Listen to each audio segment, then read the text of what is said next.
Graça e paz, boa tarde, irmãos, né?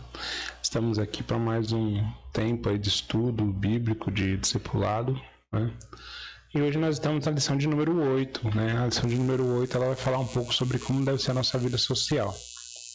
Nós estamos partindo do princípio, né, que Paulo coloca em 1 Coríntios capítulo 5, versículo 17. Deixa eu pegar uma Bíblia aqui. 1 Coríntios, capítulo 5.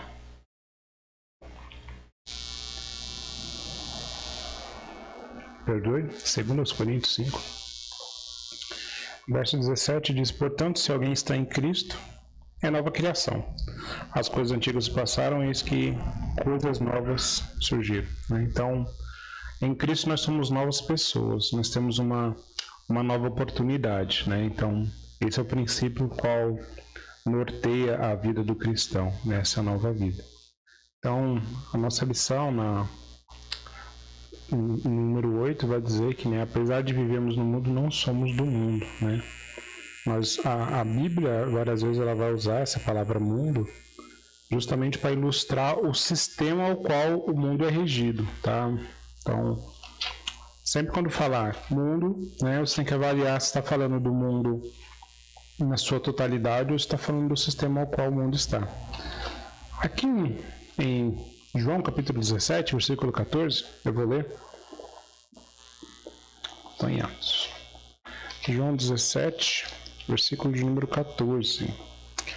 Deles a tua palavra e o mundo os odiou, pois eles não são do mundo, como eu também não sou. Então, Jesus está dizendo o quê? A palavra foi dada, né? Mas o mundo nos odiou porque nós não somos do mundo. Nós somos agora concidadãos dos céus, né? Nossa pátria está nos céus, então por isso que nós aí vamos ter uma postura diferente agora, né? Com tudo que nós temos aí aprendido, né? Cristo ele dá essa nova oportunidade a nós, né? Essa nova postura aí que nós temos graças a ele, né? Então as coisas velhas se passaram, questões antes para nós que não, ao nosso ver, não tinha problema nenhum, nós compreendemos agora que muitas delas não glorificam a Deus.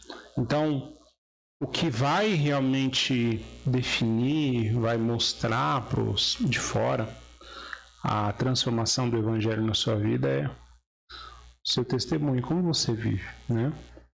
Não dá para falar eu vivo, eu creio isso e viver uma outra coisa. Então isso é muito importante, meus irmãos. Alguns pontos que nós vamos falar agora é costume, tá? Então, de igreja para igreja, até essa apostila que a gente tem usado, ela tem um posicionamento sobre algumas coisas, mas o que eu quero que você grave na sua mente, né, que você tenha como princípio é que o que norteia, né, o que a gente faz ou não, está aqui nas escrituras, tá bom? Então, vai ter costumes como questão de usar saia, usar calça, né? Então, é algo que a gente precisa avaliar, olhar para as escrituras, né? Mas é necessário ter transformação. Se não houver mudança no nosso ser, algo está errado, tá bom? Então, vamos lá. Então, a nossa obrigação, né, como está na apostila aqui, portanto, ser no mínimo diferente do mundo, né? Nós somos chamados para ser diferentes, né? Não temos uma escolha, né? Se Cristo entrou na minha vida e eu continuo fazendo as mesmas coisas, tem alguma coisa errada, tá? Então, a questão nos trajes, né? Você pode ler os versículos aí com calma, com paciência, né? Mas eu quero ler 1 Pedro capítulo 3, versos 3 e 4. 1 Pedro 3, 3 e 4. Num contexto, lembra que Pedro está falando no capítulo 3 dos deveres conjugais. Diz assim: a beleza de vocês não deve estar nos enfeites exteriores, como cabelos trançados, joias de ouro e roupas finas. Ao contrário, esteja no ser interior, que não parece. Beleza demonstrada num espírito dócil e tranquilo, do que é de grande valor para Deus. Quando você for pensar em vestimentas, né, você deve pensar em modéstia. A palavra modéstia A ideia é realmente de você viver você se vestir de uma maneira coerente, né, com a sua vida, tá? Por quê? O mundo ele trabalha num sistema, né, que a mulher muitas vezes precisa mostrar parte do corpo, né? O homem ele precisa estar aí com as roupas que todo o homem está usando, os artistas estão usando, jogadores de futebol. Mas em Cristo, como que é? Em Cristo é o seguinte, né? Eu vou usar a minha vida para glorificar o nome do Senhor. Até as roupas que eu uso, elas vão falar sobre isso, tá? Então pensar no culto, né? Tempo em tempo, eu tenho que avaliar isso. O texto aqui está dizendo para a mulher não chamar atenção para ela. Isso vale para os homens também. O culto ele não é um desfile de moda. Então eu vou vir à igreja, colocar uma roupa modesta, né? Mulher vai usar uma saia, usa uma saia decente, modesta, né? Vai usar um vestido, usa um vestido decente, modesto. Algumas mulheres que não gostam de usar saia, né? Nós temos casos na igreja de irmãs assim, que usam calça, né? Não tem problema nenhum a mulher usar calça.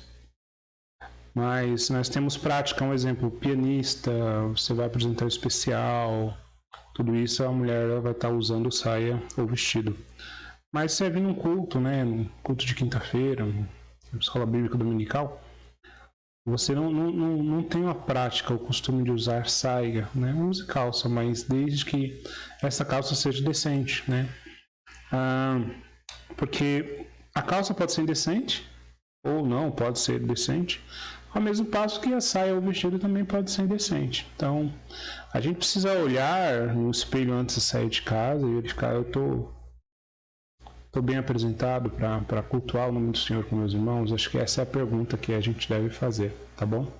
Homens, mesma coisa, né? Então, se você fosse hoje se encontrar com o presidente da República, você ia com certeza procurar no seu guarda-roupa o melhor que você tem para oferecer a ele, né? Então, a gente tem que pensar na mesma coisa também, né? Então, vamos vir à casa do Senhor, façamos o melhor, realmente vamos dar o nosso melhor para Deus em todos os momentos, tá, irmão? Não só domingo à noite, mas todos os dias da semana a gente deve fazer o melhor para Deus, tá? E um ponto aí, o primeiro ponto de trás, né? Use roupas próprias do sexo, né? Então, gênero.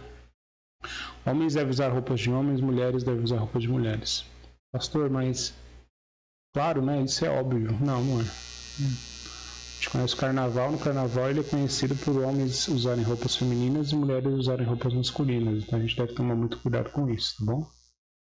Vista-se com decência, modéstia e bom senso, né? Lembrando daquilo que eu falei. Prioriza a beleza interior, que tem maior valor perante Deus.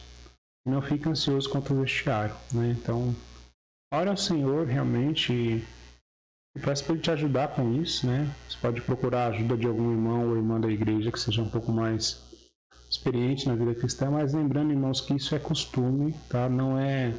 A sua roupa não te leva para o céu, tá? Mas a gente deve se vestir de uma maneira realmente modéstia, né? Uma maneira decente para estar junto, né? Com os irmãos.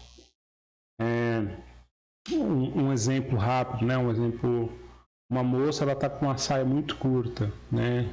E sabe como é no coração do homem, né? Então, o homem vai estar inclinado a olhar, né? Então, a gente deve fugir da aparência do mal, né? Outra coisa também, falando sobre nossa vida social, nossa nova vida em Cristo, né?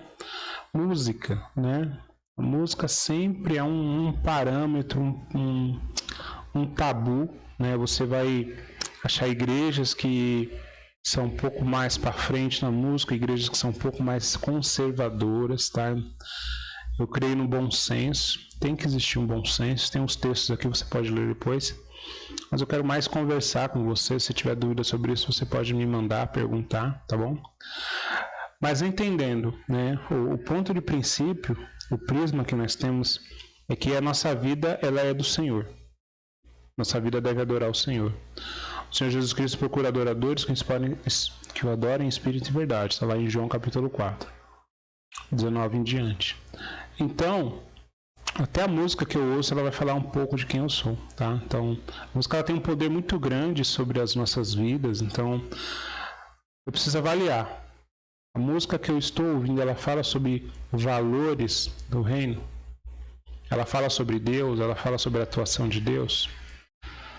Quando nós damos uma rápida olhada no padrão de música do mundo, o sistema do mundo, grande parte fala sobre traição, bebedeira, né?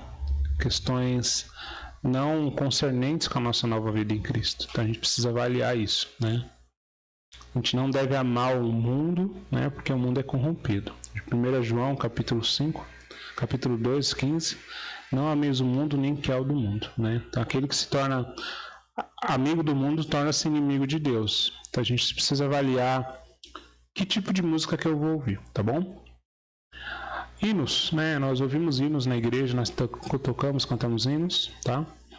A música cristã contemporânea boa?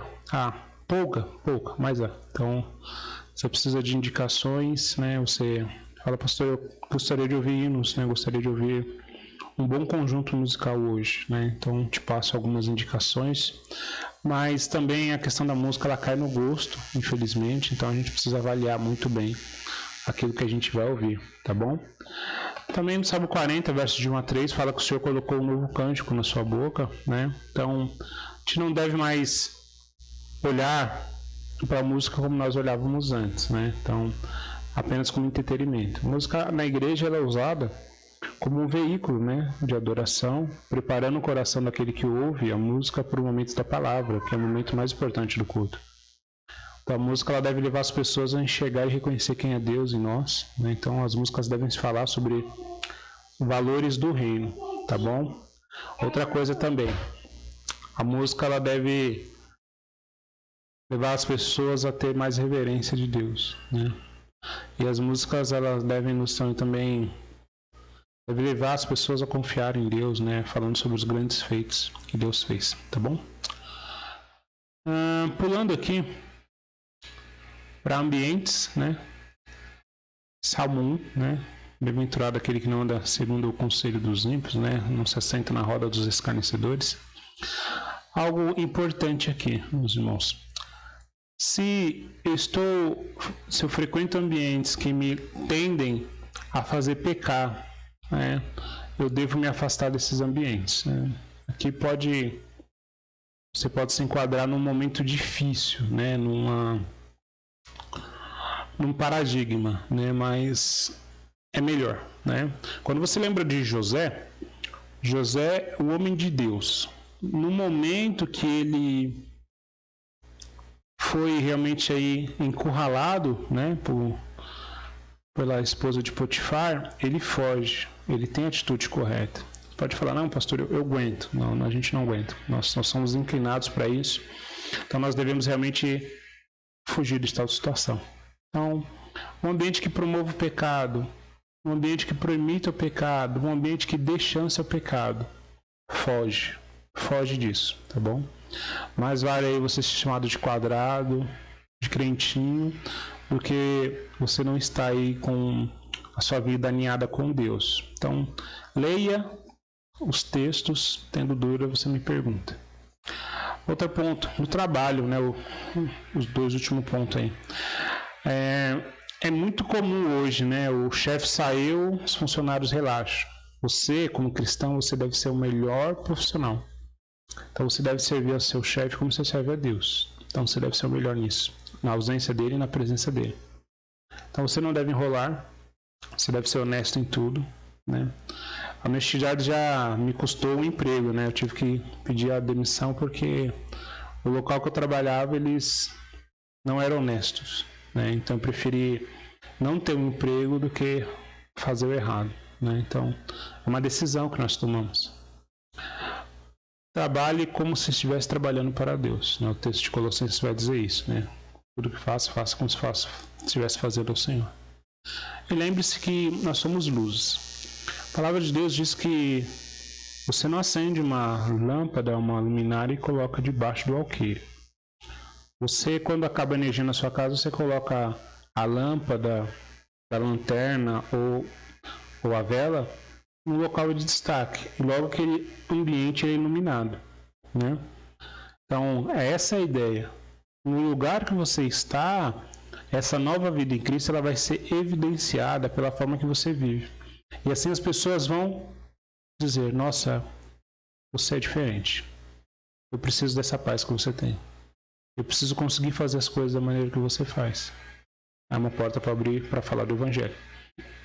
Devemos evitar a aparência do mal, sempre, tá? Muitas vezes você vai olhar para uma situação e dizer isso não é pecado. Mas outra pessoa pode olhar isso e entender como pecado, então fuja. E você deve ser amigo de Deus, não amigo do mundo, tá bom? Então, lembrando o mundo, o sistema, tudo aquilo que o mundo tem pregado hoje, um exemplo é muito comum, né, o mundo falar hoje, não tem problema você consumir certos tipos de produtos, não tem problema você trair a sua esposa, não é? Porque é até bom no final para o relacionamento. Foge de tudo isso, né? Se adequa, meu irmão, minha irmã, ao padrão de Deus. Tá aqui, padrão das Escrituras. Siga esse padrão que você não vai errar, tá bom? Então espero que você tenha sido abençoado com esses momentos aí de estudo. Por favor, tenha dúvidas, manda alguma pergunta para mim que com prazer vou responder você, né? Leia a lição, leia todos os versículos da lição, que eles vão realmente te ajudar a compreender melhor o assunto que está sendo abordado. Dúvidas são normais, então se tendo dúvidas você me manda mensagem, tudo bem? Fica na paz, que Deus abençoe.